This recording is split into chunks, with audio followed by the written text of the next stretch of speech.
Hey, welcome to the 7th installment of Technician Talk. Carm Capriato here with episode 444, where we're getting a perspective from the universe of these three aftermarket technicians. We're here with Bob Heipp, Peter Landry, and Matt Fanslow to discuss what it takes to be a professional in our industry. Being in this trade, we have a lot of accumulated knowledge that interacts and intertwines. And yet, when we're behind the counter talking to somebody about their vehicle, they don't have anywhere near that base knowledge. And we're talking about some fairly complex things. And, we can make things as complex as we want, honestly. But sometimes we oversimplify so much to the point that we devalue what we're actually doing.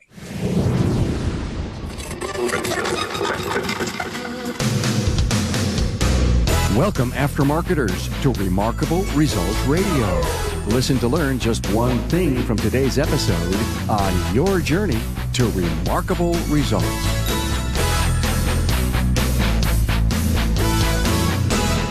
Hey, Carm Capriato here, the Aftermarkets podcast guy, and in a minute, another wide open discussion with Bob, Pete, and Matt. But first, I'm so proud to partner with Apex. Even in this technology-driven world, nothing beats the face-to-face meetings that I've had at Apex. Now, I know that you'll value what you learn and take away at Apex, so plan now to attend. It's the perfect time to commit to go to Apex, November 5th through the 7th, 2019. It's at the Sands Expo in Las Vegas, and if you earn your living in the aftermarket, Apex is for you. Biggest of its kind, and if you're a technician, you'll need to check out Mobility Garage. For information, visit aapexshow.com. Registration is open right now, and I hope to see you there. I think a lot about getting our message to our aftermarket community. It matters to me to get these stories, ideas, insights out to every corner of the aftermarket. And you can help so we rise to new levels of success. Share this with a friend. Now, Tech Talk 7 with Bob Heipp, Peter Landry, and Matt Fanslow. We talk professionalism in the aftermarket, or the lack thereof. Find the talking points at remarkableresults.biz/E444. This outspoken trio wonders how professionalism is bred, how it starts, and how it can be compartmentalized. They say that everyone must step up and set the bar high for others to emulate and follow. They say that shops need to get OE-level service information to best understand how to repair the most common brands that they see in their bays. And these guys also wonder why shops that are not equipped to service certain vehicles advertise that they can. As you've come to appreciate, a wide open discussion. Prepare yourself.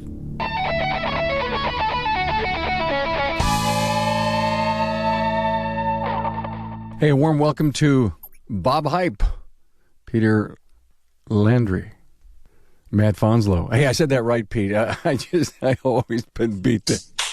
I know.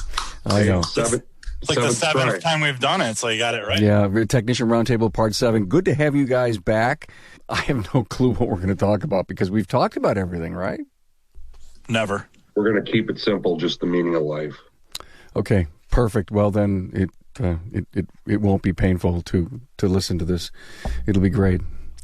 Good to have you guys back. A great scheduling thing, Bob. Apparently, we had to work around your new vinyl planking. Well, it wasn't so much the vinyl planking. It was the fact that because of the vinyl planking, I couldn't find my headset and microphone. Now we hear the truth. Good. Thanks for saying confession. So, hey, let's talk professionalism in the industry, Matt. Well, I think it's kind of lacking on many levels, or for sure 2 levels, at the technician level and then also the ownership management level. And there's probably a lot of different ways to define it, but the one that kind of gets me is the shops seem wildly or ill-equipped to be servicing the vehicles they say they can service or are marketing that they can service. Hey, they're the dealer alternative. That happens, or state-of-the-art. You see that a lot in ads, state-of-the-art facility, state-of-the-art equipment. You go to their websites, they advertise they do computer diagnostics, which that I'm not going to pick on. I don't know. I learned everything on YouTube. Right. And they have a scan tool in the shop, and it's aftermarket. And depending on who bought it, It might be fairly weak anyways, even if it's a high quality aftermarket scan tool. It has a lot of holes. And a lot of these shops, it's beyond my ability to sympathize or comprehend that if they were to look in their service information systems, they would see that the car lines that dominate the bays are usually one or two car lines at least, right? And why aren't they stepping up to the plate and getting OE level on those 1, 2, 3 car lines, getting OE service information to fully service these vehicles? I don't understand it. The most valuable thing we have, it's the time and effort to find out what they are, right? And there's resources to do that. NAS stuff isn't too bad. And now with all the social media, Facebook pages and groups, diag.net, IATN, there is a lot of resources out there for low cost to figure out what you need to properly service a vehicle, or at least fully service it. Not implying that an aftermarket scan tool can't properly service a vehicle to some extent, but there's going to be a limit. Do you think that people really want to fully service the vehicle? Yeah, I don't know if it's a want thing or they just don't know that they're not. So they don't know what they don't know. That's got to be part of it. And then part of it, like a lot of their arguments is, well, we've never ran into an issue where we've needed one. How can that be? How can my shop in a little town in Minnesota run into scenarios, maybe not daily, but I'd say pretty close, where the factory tool was needed, maybe not to diagnose the problem, but to carry out the entire repair, whether it was, coding, programming, initializations, the aftermarket tool wouldn't do it. That depends how honest you are with what's acceptable and what's not, and what is actually required. There's a lot of procedures you can skip and get the car gone. So you're talking shortcuts. I don't know if shortcut's the right word. Okay. Because a shortcut kind of suggests that you get to the same place. Getting the car gone, are you fixing it correctly? Are you diagnosing it correctly? Or is it just you think you've gotten it handled? I mean, getting the car gone to me is very muddy. It is, absolutely. That's kind of my intention with the statement. Right. That's why I'm hesitant to even call it a shortcut, because maybe you fixed the car, maybe you didn't. Right. But it goes away and you get paid for it. Right. Maybe a good example, and I don't want to say like no aftermarket tool will do some of this stuff, but we're kind of picking out shops that have a scan tool, maybe two, both aftermarket, and maybe a battery registration is a good example. How many scan tools does a shop need, Matt? Needs a really strong word. I mean, I got to think that if you're fully capable of servicing 60-70% of what comes in the door, that would be pretty good. And the rest, you do what you can. Be honest with yourself. Be honest with the client. And, I'm not saying you need an OE tool on every car that comes in that's you don't have OE tooling for to properly service or perform some functions. But I don't understand the shops that have zero ability to fully service a car line beginning to end. That I just can't get my head wrapped around that. And a lot of them aren't particularly expensive. Right. What do you think, Pete? Well, I think the comment brings a question to mind. Every shop is going to have a different answer to this, and everybody in the business may have a different answer. What are your big three? Everybody used to think it was just Ford, GM, Chrysler, right? Right. What are your big three in your shop, man? Last time I checked was a couple of weeks ago. Number one was still General Motors. And then number two is split almost perfectly between Ford and Volkswagen Audi. And then after that is Fiat Chrysler stuff. And that includes Jeep. And then after that, it's Toyota, BMW, Honda. And after that, it just goes like shotgun blast, splatter pattern. Sure. It's an interesting, I'm sure you didn't guess that. No, I would have never. No. Because to think that Volkswagen Audi is a top three for you is kind of surprising. Very. I'm sure you were surprised when you saw it. I was stunned. Mm-hmm. I mean, they're like circa 1972, though, right? Yeah, they're all Volkswagen diesel rabbits. Scirocco's and yeah. So years ago, I had a conversation with a guy from Snap-on that really made me think. And obviously, he's a Snap-on guy, so he's selling Snap-on tools, whatnot. But we're talking about scan tools, and it was how many scan tools do you need? And in the discussion, he says, well, how many ratchets do you have in your toolbox? I'll bet it's more than 13. And I'm like, this guy's freaking nuts. Then I started counting them. I'm like, son of a bitch. That's way more than 13. So if I need more than 13 ratchets to fix the cars I work on, how the heck does one scan tool fix all the cars I work on? Did you go back and really think that through and looked at 8 of them and said, I don't need them? Hell no, I need every single one of them. obviously you're not any good if you need that many ratchets. Well, well, I wanted everybody that's listening to, understand that. yeah. It's more of a Bob thing than anything else. Yeah. No, I was really shocked at how many ratchets I own. I mean, how many ratchets would you think you own? It's pretty weird.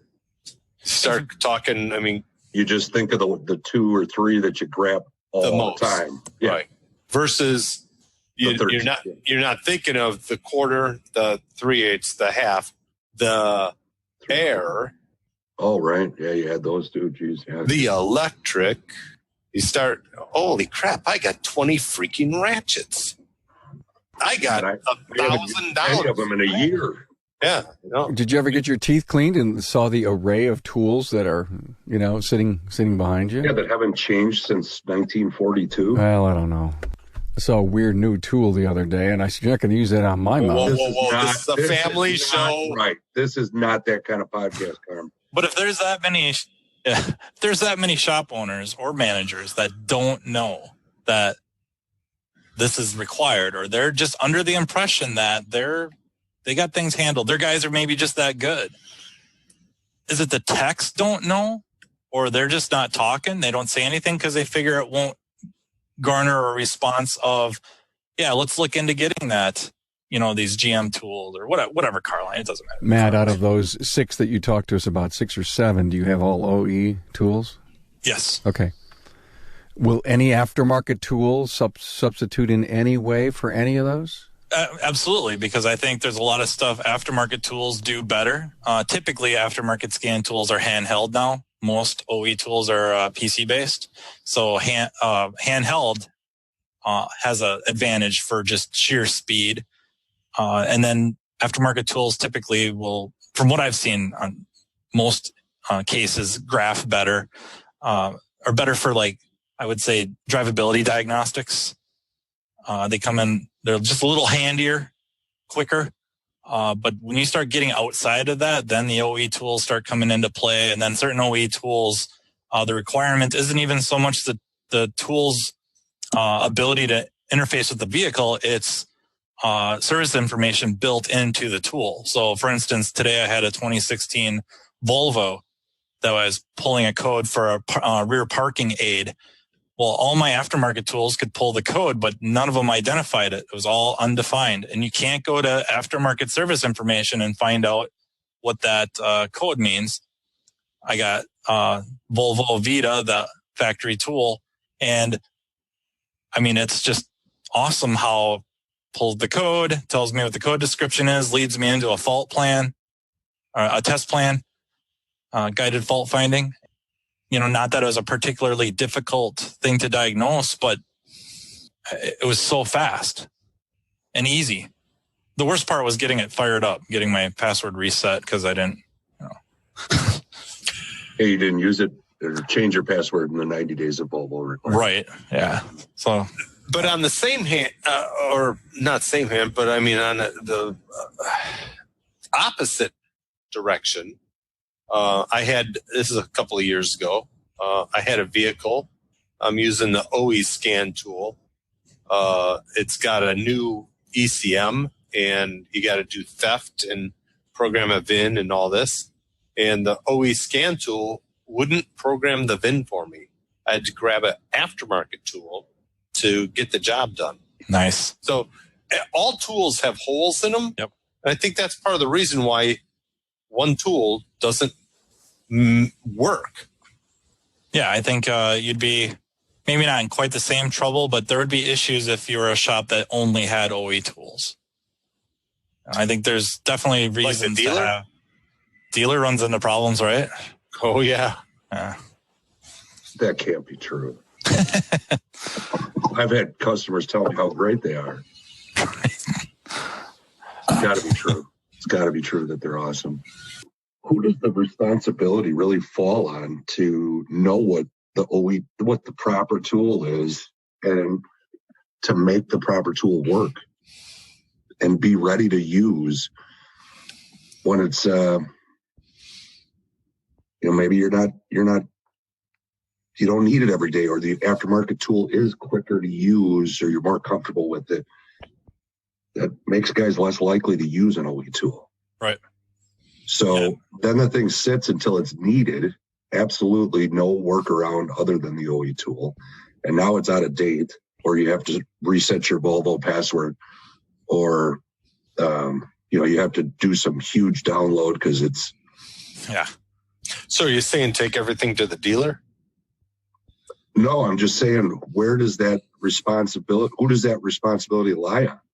I tell you, when I was at a brick and mortar shop, there was one guy in the shop who was tasked, shop foreman, with making sure all the tools were up to date.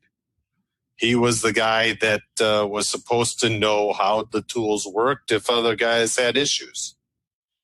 Did everybody know how to use the tools? Heck, I was doing a GM evap test, and one guy comes up and starts telling me to run the automated tests. And I'm like, here, let me show you my Tech 2, and you tell me where it is in this tool. And he didn't understand when I own the tool, I tend to know how to use it fairly well. Not perfect, but better than if I don't own it. Yeah, but I think as for the masses, the technician owning the tool, I think, is just unrealistic. Very, yeah. Yeah, and I'm thinking. Got to keep in mind that we're kind of sick in that way. Yeah, definitely sick. I'm thinking like shop. How is the shop structured? Partly. So my shop, I'm the main diag guy. That's pretty much my life. Not only, even if I didn't just do it at the shop, it's kind of what interests me. So it falls on me to do it. I think other shops where they're divided up, where maybe you have car line specialists, not that that's really common, but I suspect it'll become more common, that the individual tech will be responsible for that car line scan tool. And then maybe, do you see it really being car line, or more of a, steering suspension? That guy takes care of that stuff. The drivability guy, electronics, subsections that way versus having the guy that's the Nissan guy. You got to have a big shop to have that, don't you think? I would think it'd have to be fairly big, unless you're limited car lines. Like you're saying, all I'm going to work on are these 2, 5, 6 car lines. That's it. You may have a shop structured where you have a couple domestic techs, a couple Asian techs, and a Euro tech. Or like you're saying, our shop is laid out very much like you said, Bob, where diag tech, kind of an under car, and then R&R under hood, if you will, is laid out very much like that. They need scan tools. Most of what they do is with aftermarket tools. They can do quite a bit of what they need that way. And then if it goes beyond that, then I'm involved. It's like Pete said, keeping all of this stuff, keeping track of it all, keeping on top of it as best you can. You haven't used a factory tool on the independent world for months, there's often hurdles, large downloads, password resets. If there's a big time difference, like when you're sending the email or the help request, it's going to, Europe. It's not domestic. You might have to wait a day to get any kind of help. So there's hurdles that way. And usually it falls on one person to kind of work through that. If the manager's doing what he needs to be doing, it's probably going to be difficult for him or her to keep on track of like the scan tool stuff. You'd like it to fall on the techs or a tech that deals primarily with that world. This whole dialogue started by you talking professionalism. And how do we wrap that around the tool requirements? So what does it take to become a professional shop? I think it takes a situation of awareness to know what you work on and what you need to properly fix the car. It requires you to have more tooling than you probably do and more training than you probably do. Matt, let's look at a guy like you who in your marketplace is known as a top-notch master diagnostician. People bring their problems to you. Do you see that happening more and more because you've got the investment? Oh, most definitely, because I have the tool to do the job. You know how to use it. You're staying current with it. And the professional shop at the other end who claims state-of-the-art diagnostic like you opened in the middle can claim that because they've got you in their back pocket. That, and I was going to say when you said that, I usually don't call out specific scan tools, but I'm going to pick on Volkswagen Audi Otis. That it is one of the least intuitive tools I've used, but mostly because of my experience with scan tools leading up to it. And the only reason I could figure out how to use it reasonably was because of a background using the BMW scan tool. That there was parallels that led me to be able to use that properly.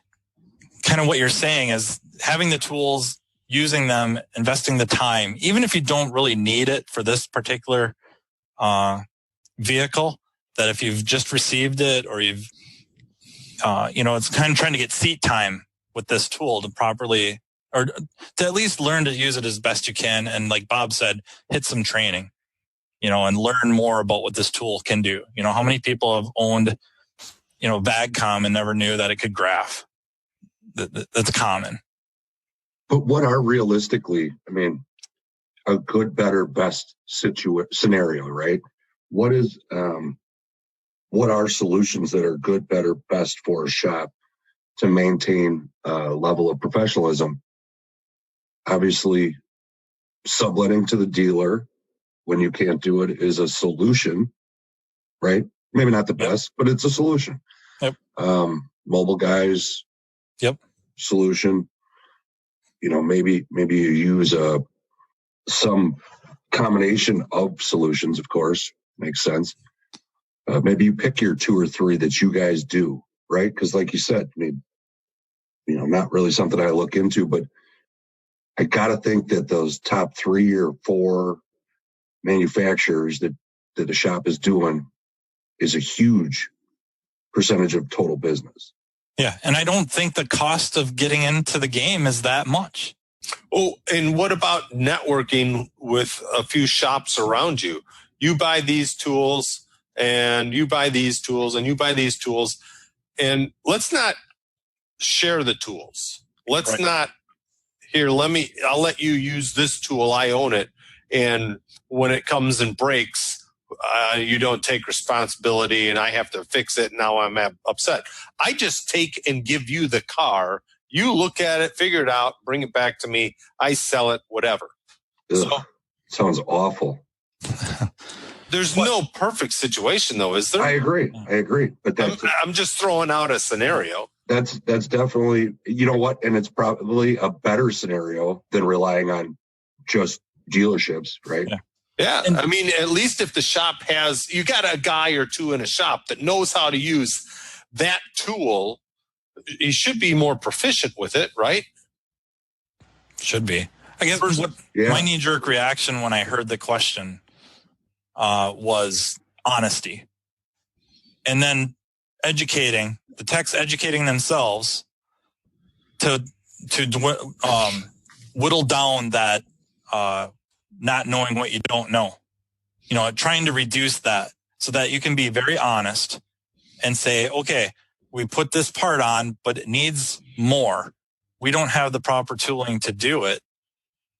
This is where it's got to go. I'm going to call you guys in to take care of that. I'm going to ship it to the dealer. I'm going to ship it to another, quote unquote competitor down the street, have them finish this repair. And then I'm going to go to the manager or the shop owner and say, look, we couldn't fully repair this vehicle because I didn't have this. This would allow me to do that. And I'll have you know, we run into this a lot. We're running a lot of cars over to the dealer. We're calling in so-and-so to do this a lot. And this car line makes up a very large percentage of what we work on. If it's, the once in a great while thing, there's a lot of freaking scan tools I have. Pete pointed out perfectly that there's a sickness involved. A lot of scan tools I have that get used once a year. We've just been started off with professionalism, and it gravitated towards scan tools and whatnot. But let's face it, we've got trade. I hate to use the word industry. It's more trade what we're talking about, that guys can't even, I don't want, there's kind of guys a hypocrisy. But there's guys out there that, can't even tuck in their shirt. They don't even take a shower on a regular basis. If you don't have self-pride as far as taking care of yourself and understanding that your job is to take care of the company. What you do to take care of the company is fixing cars. We got to get to the basic steps before you can even get to the scan tools. Absolutely. And it's a hypocrisy. I feel that the growing demand and complaint about undercompensation and not being respected. Somebody finds out you fix cars for a living. Oh, I didn't know you struggled in school. And other service trades that compensate much, much better for skill sets that are much narrower than what most in this trade have. So we're beating this drum of, treat us more like the professionals we are.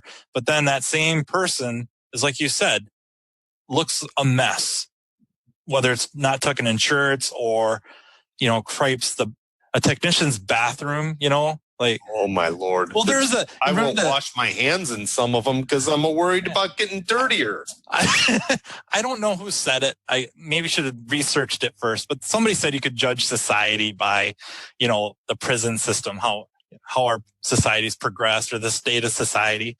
And I think that's maybe bunk now, that really it's public restrooms and traffic for society. You can tell a lot about parking lot. You can tell a lot about a shop and its technicians by their freaking restroom and work areas. How can you sit there and go, we need to be treated like professionals, but you don't really present yourself in any way as a professional? Walking around in a half-inch of grease. Yeah. I don't. And that's not just the techs, the shop owners too, and now you're trying to sell this client on why your labor rate is this and your parts markup is that, and all these things you provide them as a service, and the place looks a mess. It's the external image, but it's more critical that I've always said that it comes from inside out. Right. And if they're not going to take care of the inside, we deserve what the outside says about us. It's a bigger picture than most people want to really admit to, I think. Hey, Carm here. Now, I attend Apex in Las Vegas each year. It's my must-attend show for one simple reason. It keeps me up to date on everything in the global automotive aftermarket industry. At Apex, I see, touch, and compare the latest new tools and equipment in the industry. I learn how new technology is affecting independent repair shops. I sit in on advanced training sessions on underhood service and alternative fuel vehicles. And so important, I network with others facing the same opportunities and challenges. I know many of you are shop owners, managers, or technicians. I also know going to Apex means time away from your business. But I simply don't know how you can stay ahead of the huge transformation and changes taking place in the industry without attending Apex. Hey, make Apex your must-attend show. The dates are Tuesday, November 5th through Thursday, November 7th at the Sands Expo in Las Vegas. Registration, it's only $40, and it only takes a few minutes. Go to aapexshow.com. So how do we get the choir to start singing better, doing better, uplifting themselves? Personally, I listened to your podcast earlier in April with Matt and Scott Brown, and I think it was Justin, wasn't it? Yeah, Morgan. Yeah. And George was on. And George. And I was on my way down to Tennessee listening to it, and I talked to Matt along the way, and I talked to Scott Brown along the way about that whole podcast and what it would take to make technicians professional. My personal feelings are we need to get to some sort of situation with lawyers, like a bar. You have to meet certain requirements in order to practice. And if you don't meet those requirements, you can't practice. And if you fail to meet those requirements, maybe like airlines with the airline mechanics, you get one chance. You fail, you're out. You never practice again. Wait, did you just suggest accountability? Damn! I don't get it. It would be a situation. One of my things with like internet groups, whether it be some of the professional ones or Facebook or whatever, is I am not going to just hand out information to people that are looking for, how do I fix this car? It has to be, give me the information that you've done, and I need to know that you want to learn, not just get the car out of my bay. You're looking for silver bullets. I'm not your guy.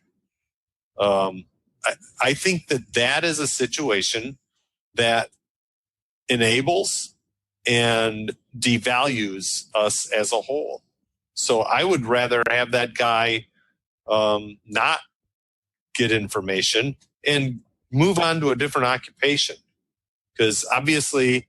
Well, we've already got a shortage, Bob. I don't know that we have a shortage of what? Competent people. Competent people. Because why? We have an abundance of incompetent shops. Supply and demand says if you can get rid of the incompetent shops, the competent shops should then rise. The value of the shop and the technician should rise. Pay levels will rise. I learned this stuff in high school. I don't know. I'm not a smart guy, but I think that there's some certain things that are pretty logical that should say, if you get rid of the chaff, you can make bread. Yeah. Or beer. Oh my God, I totally forgot about that. But I'm a wine guy. Grapes don't have chaff, do they?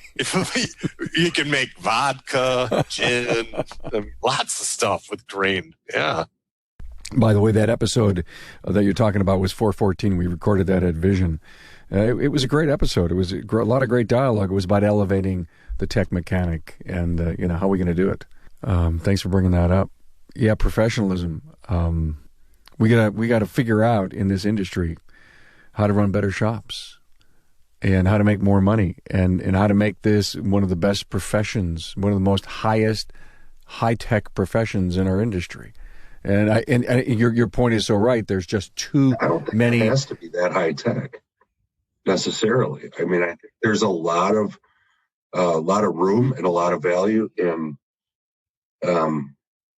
what would you call it, a general service technician, but at least identifying what these levels are, right? I think that there's a lot of nuts and bolts stuff that goes with our stuff. Absolutely. Yeah, but you're right. But that's a given. I think it's always going to be there. But if we, right, but we still need you still need to define that. And and set an expectation for what each level is and does. But the professionalism part responsibilities are. Shouldn't change, right? Well, I think they should. The professionalism part? Well, I think the level of professionalism expected from a lube tech as opposed to a top diagnostic technician or, a heavy R&R guy or whatever. I'm not following this. You got to really open that up and explain why. So you're going to, okay, a well-seasoned nuts and bolts guy doesn't have to be as professional as the guy that is using the scan tool.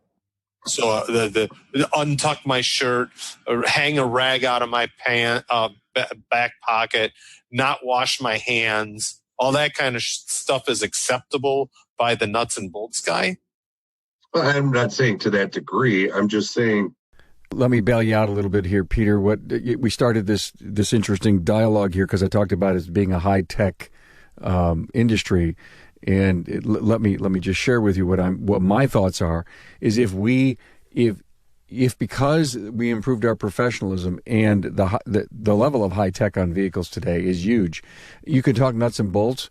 But some of those hard parts that we're going to touch someday are going to have sensors and wires and stuff in them. Some of them already do.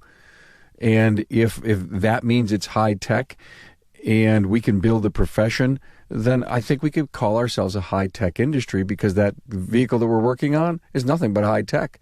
Ethernet networks. Think of what you're going to need someday to get inside to work on it and fix on it. And if we don't start building something today to change that image, which is, I think, part of our dialogue here, the tools you use, the professionalism that we have, it starts somewhere. I think so many high-tech industries have some low-tech, jobs that build up, but it's still, the umbrella is still high-tech. And we've got to be able to pay to get those people to move up to those 100K jobs. This kind of resonates with a town hall a couple weeks ago. And I think Rick White was on there. And he had said something about the curse of knowledge. I don't know if I agree with the wording. I agree with where he was going with it. I agree with that. And he was speaking towards how value is assigned. And that when you're cursed with knowledge, that you tend to blow it off as easy. But I don't know that a lot of industries, I don't know that they necessarily do that. The medical industry pops into my head right away. Like, there could be a few that would succeed working as a, doctor at a clinic or a physician's assistant without any training. And they would get a few diagnoses correct. Like, you've gone to the doctor where you kind of know you have a sinus infection, you have an ear infection. But you get charged regardless. And I know there's other caveats with health insurance and all that, but there's no devaluing what service they're providing you. Where in our world, it seems like the more familiar you are with something, or the more often you've done something, the more easily you find it to not charge appropriately for it, or stand behind or stick up for charging what you're charging for it, if that makes sense. Rick did say curse of knowledge, but it was Cecil who told the story of the guy, the carpenter, who walked in to the squeaky floor for the customer, and he walked all over the floor. He looked, he listened, and then he took his nail and a hammer, and bam, and he put it into a special spot on the floor, and the floor stopped to squeak, and he said that would be $300. And the customer said, $300 for 5 minutes of work? He goes, yes, but it was 30 years of experience to know where to put the nail. And the objective is that we're so good at what we have, the knowledge base, we can fix it or diagnose sometimes a vehicle because of the knowledge that we have. And we decide to give away all that knowledge by charging a quarter of an hour instead of the 1 hour of diag time or whatever it really would have taken. And we're undervaluing ourselves. That was, I think, the point. That's where you're going. Yeah, and I find it just fascinating because I haven't figured out why this trade typically ends up doing that. So why? To compare the two, I'll give you a second here, Pete, because I think you'll expound on this. To compare the two of the mechanic or auto repair and the doctor, you're not taking into account the insurance and how stuff is coded and how that's the only way they can get dollars is by charging by coding, not by that. Pete? Right. And that's kind of my point. Kind of the point exactly, because, you know, you got a lot of big business figuring out how to properly bill all this stuff, billing each line, and not changing the value or going ahead and adding that premium labor rate, or, you know, that specialist, whatever. You go to a specialist, you pay more. That's a fact. I mean, but they've positioned themselves to give the customer, client, insurance company, the patient, the perceived value. I don't know that we can do that. Years ago, I was asked about charging for something and how much, this guy asked me, how much should I charge for this? And my feelings on charging stuff are, I want the customer, when they look at the bill, to wince and then write the check. When they wince and write the check, I feel that I've hit the sweet spot. They're a little shocked at how much it is, but they're not offended. If they are like, holy crap, and bitching, you know, I'm too high. If they're like, holy crap, let me write the check, I gave it away. Yeah. You know, so if they wince, but I mean, it's a situation you got to be able, big business has figured it out. Most of the small business, they're not businessmen. Right. The majority are not businessmen. They're guys that just went into business and are trying to make a living instead of how do I become the next Amazon or whatever.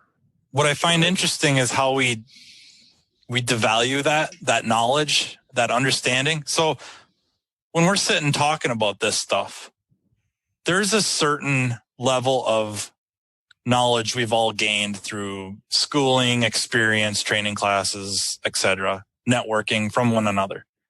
And it's maybe a reach, but I thought it's a good indicator or a good reference. Have you ever been on YouTube and watched an interview with the late Dr. Richard Feynman, where a BBC interviewer is asking him, when I hold two magnets together in a certain way, I feel a force pushing them apart. And Feynman responds, "Oh, you're feeling, magnetism, a force." And then the interviewer asks again, or the journalist, "Yeah, but what is that?"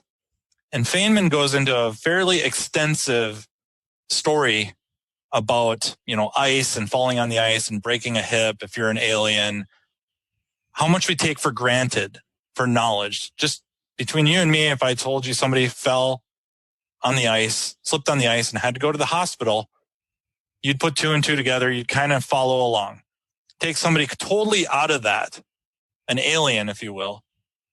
They'd be like, "What do you mean?" Gravity, right? Right. What's a hospital? What's a wife? What's this person? Why would you go to the hospital? What does falling on the ice have to do with getting hurt? Blah, blah, blah. What is ice? Why is it slippery? And it steamrolls. And the reason I bring it up is that being in this trade, we have a lot of accumulated knowledge that interacts and intertwines. And yet when we're behind the counter talking to somebody about their vehicle, they don't have anywhere near that base knowledge. And we're talking about some fairly complex things. And, we can make things as complex as we want, honestly. But sometimes we oversimplify so much to the point that we devalue what we're actually doing and lowering that perceived value to the person on the opposite side of that counter when they're going to write that check. And I'm not saying to necessarily go over the board and just pump ourselves up into something totally unrealistic and totally dishonest. But I think we got to give ourselves a little more credit than we do. This problem, to track it down, this vibration, this noise, this electrical problem, or just servicing the vehicle deserves probably more credit than we give ourselves for. And why is it in this continued race to the bottom and a bunch of people just unwittingly standing on the gas, doesn't they wake up and go, what we do is skill. There is a level of knowledge we have that we take too much for granted, way too much. I'm extremely guilty of exactly what you're talking about. A lot of it is because I want the conversation over with. To be completely honest with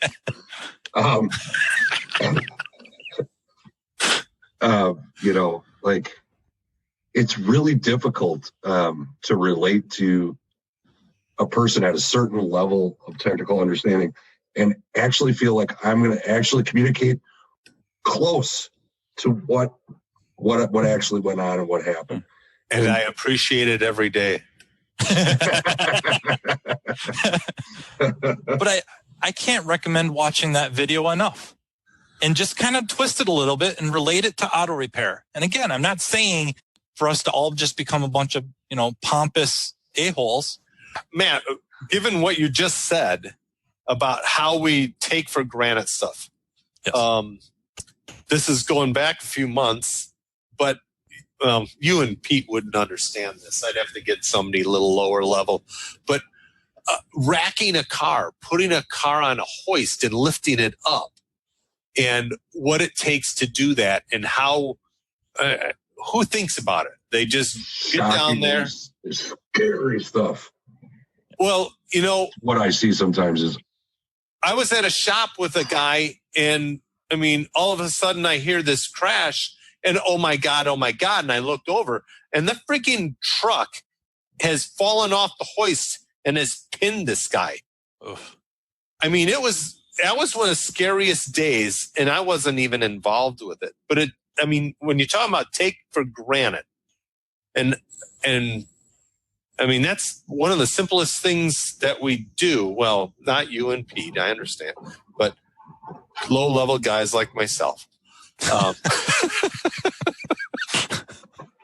It's just one of those things that when you're talking stuff, you always think about how easy stuff is, and you don't realize what easy to you is extremely hard for somebody else. And it can go the other way around too. Yeah. And just the level of knowledge we have, why did my ignition coil go bad? I have to oversimplify this to the point of probably outright lying to you, because we're not in the any shared space of knowledge. So it's because the carbon tracked spark plug. Maybe.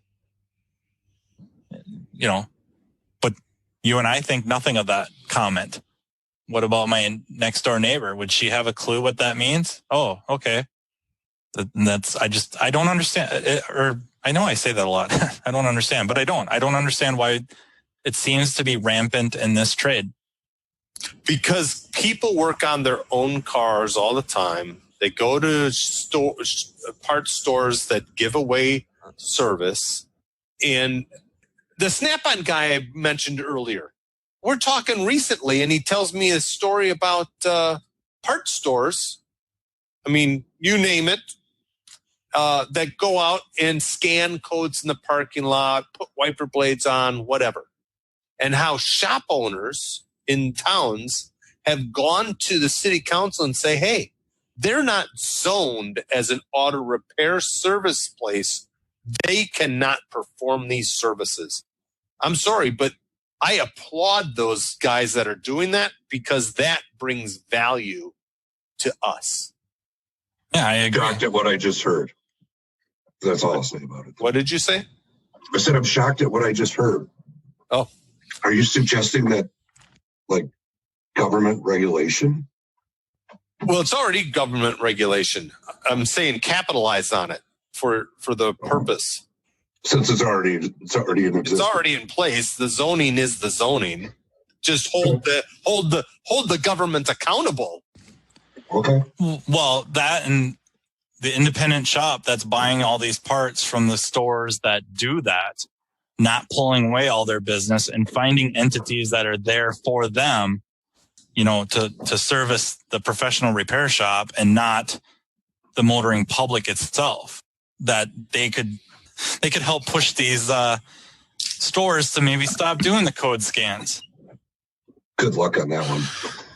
The other thing I was going to mention with the comparison to other trades and specifically medical with your example earlier, if you want to go in and get an estimate on what it's going to cost, they have no idea. Good luck. The other thing is the most of the shops, the guy that makes the ultimate, that kind of lays out the blueprint on how pricing and, value is determined in the business, especially in medical, that guy ain't there. You can't complain to him. Yeah. A lot of these shops, that guy is there every day. The guy that makes that decision, you're talking to him in all likelihood, or he's right there, That's a huge factor in why, you feel that pressure and think on your feet, why are you worth money right now? You know what I mean? It gets tricky. I'm not excusing it. I'm just suggesting it's a real challenge. I love the whole doctor analogy. Matt, when you talk to a consumer about the work you need to do to diagnose their car, are you using the word diagnostics or testing? I've been favoring analysis or analyzing. Okay. The diagnosis is what I come up with, but it's not like the act itself. I've been thinking about the fact that you go, hey, doc, it hurts here. Well, listen, we got to do a test. Yep. And what will you determine? Well, this is what we'll figure out. And if that's not right, we'll do another test. And I have to keep paying along the way for all of these different tests to figure it out. Yet for car repair, we're unwilling to respect what you guys tell us we have to do to figure out the problem. Yep. Now, given that whole conversation you guys just had, I know there's some people that love to name drop. I'm not really fond of that, but I do have to use the guy's name for this because he was a trainer at the time. But Jim Linder, the first time I took one of his classes, he got into why are we doing diagnosis? And he says diagnosis, if you look up the word in the dictionary, is meaning you found the problem right then and there. We should never be diagnosing anything. We should be performing tests and coming to a hopeful conclusion. Doctors don't diagnose. Doctors perform tests. And when those tests give them answers, they perform more tests. And they charge for all the tests. It was a profound statement to me, I don't know, 15 years ago or so. When you start looking at the English language and the words we use, we improperly use the words. Do we make estimates or do we give quotes? I don't give quotes. I give estimates. Quotes are solid. They're in concrete. There's too much stuff in the English language that we just misuse and muddy. No, you're right. There needs to be a qualifying term to diagnostics, like differential or a diagnostic process, or these are the tests along the way. But you're right. It all gets muddy because, I would feel like a fish out of water. It's not exactly the term I wanted to use there. But anyhow, if I were to say, well, we have to perform a differential diagnosis and I have to consult my colleague, Bob or Matt, we'll analyze the data together. It's like, come on, dude, But if you were a lawyer and you said, I'm going to consult with my guy, you're getting charged for the other guy too. Right. Absolutely. Automotive repair has almost been perceived as so simple that why are you going through all this extra work, guys? You're fluffing this up? Mm-hmm. Yeah. That's how it's perceived. And that is the perception. Absolutely. Yeah. Because grandpa could do a flip on the choke years ago and the car would run better. So what does it take to be professional? I think that we need to look outside of the automotive world and look at what we consider other people to be professional. I mean, doctors, lawyers, whatever. I honestly, Walmart greeters. What is it? What does it take to be professional? What do you see as a value as the person that you want on the front lines. I mean, how do they conduct themselves? That's what I look at. And I'm very, when I think about who, if I had a brick and mortar shop, would I want at my front counter? I want somebody that is appealing to anybody and everybody. I want as conservative and clean cut, and they're just non-offensive. Nobody can be offended by them. Versus today's norm, tattoo sleeves, nose piercings, all that kind of stuff. If I had a brick and mortar shop, I have no problem hiring that person for the back room, but they'd never be at my front counter. What do you want in your back room? What kind of professional do you want there? Somebody that fixed the car right the first time. Committed to training and constant learning. Constant learning. And, and it would be somebody that would be a team player. It's not about looks back there. In my sense, I guess back in the back room is looks is I want somebody that's going to walk around, shirt tucked in, no rags hanging out of the pocket. I mean, this is what's wrong with a rag in the pocket? I grew up in the gas station era as you did, and that is just a sign of just greased monkey slob. Just if you want to fold it up like a hanky and that it's not hanging out, you can have a rag in your pocket. Oh, a neatly folded one. Right. Yeah. Sure. Just it is about appearance and about how you conduct yourself and how you carry yourself.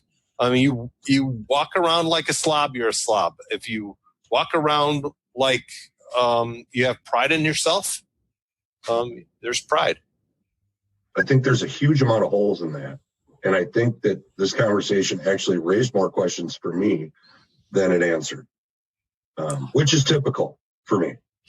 Every time I try to, I think Matt and Bob, you too, every time we have a discussion, I think we cause more problems than we solve, quite honestly. And I'm totally okay with that because most of it is my eyes being open to different perspectives and ideas. But what I'm struggling with here, and I think the biggest thing is to more neatly define professionalism and into maybe categories of appearance, of aptitude, so I think it gets compartmentalized specifically into your role. Bob, you're a very conscientious person, I believe. So orderliness ranks high for you. I think the majority of genius type people throughout history have been not that way at all. Somewhat slobs, very, kind of living in chaos, if you will. Is that professional? Probably not. It probably isn't. But there's a place for those people, and they're very useful. So I think it raises a lot more challenges because ultimately we do, we have niches in this business that different personality types are going to fit. The social butterfly, maybe he's not in the back wrenching, or the snowflakes, they're not in the back wrenching. I don't know if that makes any sense to our discussion or not, but that's just my quick take on it. I keep coming back to associating professionalism with being honest, and particularly brutally honest with yourself. If you're the shop owner or shop manager, being brutally honest with yourself and looking at that business, front of house, back of house, with no distortion, as best you can, unbiased, undistorted view. Be very honest, and it might suck. It might really, really suck to first look in the mirror and then go look at the business itself. Are you delivering on what you say you're delivering on?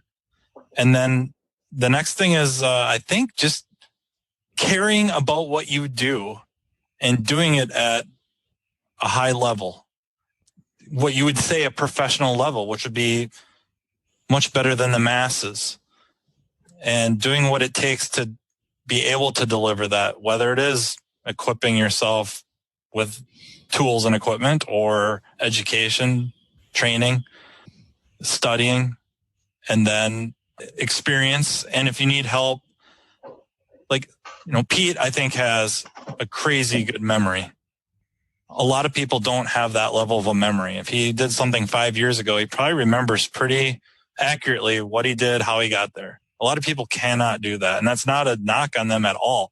But if you're not that type of person, we have PCs everywhere in the shop. And if you don't, maybe you should. And you could get PowerPoint or Open Office, something of that nature. And you can start making notes, photos, type out some notes on how you did this, how you got there, giving it a really long title because, most of our operating systems now have really good search functions.